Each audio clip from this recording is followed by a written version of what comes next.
Sir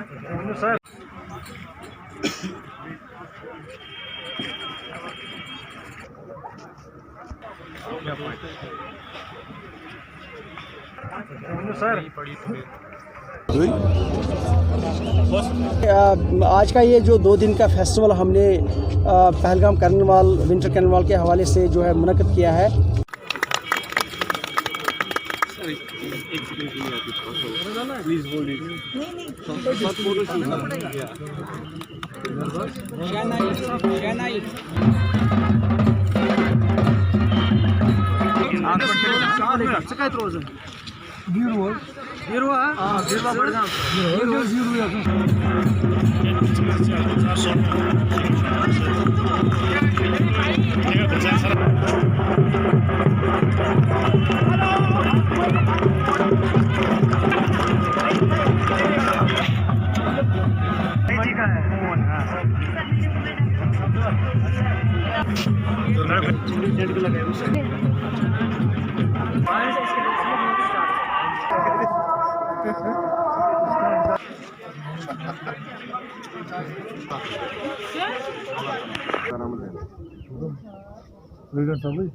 हूँ या बाकी जैसे टूर ट्रैवल ऑपरेटर्स हूँ और ख़ासकर जो गवर्नमेंट मशीनरी है, मैं उनको ऑफिसर्स को यही रिक्वेस्ट करूँगा कि हम बेस्ट एक्सपीरियंस अपने टूरिस्ट को दे दें ताकि यहाँ से जाकर के वो एम्बेसडर बन करके मुल्क में ये पूरे मैसेज फैलाएं जैसे कि हम मेहमान नवाजी के लिए मशहूर हैं। और उनके आने वाले दिनों में आप उस हवाले से भी देखेंगे पेशरफ्त हो जाएगी।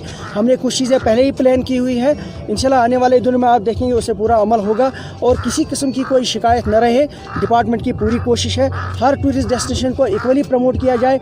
हमारे यहाँ न सिर्फ कि कश्मीर में, जम्मू में भी बहुत अच्छी टूरिस्ट डेस्टिनेशन हैं। टूरिज़म डिपार्टमेंट और गवर्नमेंट की पूरी कोशिश है कि हर जगह हर टूरिस्ट डेस्टिनेशन को इक्वल मौका मिले, हमारे लोकल यूथ को एवेन्यूज़ मिले अपने रोज़गार कमाने के लिए, अपना लाइवलीहुड कमाने के लिए। उसके लिए गवर्नमेंट की पूरी प्लानिंग है और डिपार्टमेंट जो है एक लाहेअमल पे आगे चल रहा है। मुझे पूरी उम्मीद है कि आने वाले दिनों में हमारे यूथ को, लोकल टैलेंट को और जो बाकी हमारे स्टेक होल्डर्स हैं उनको भी एक अच्छा खासा प्लेटफॉर्म मिलेगा टूरिज़्म को बढ़ावा देने के लिए और अपना रोज़गार भी कमाने के लिए।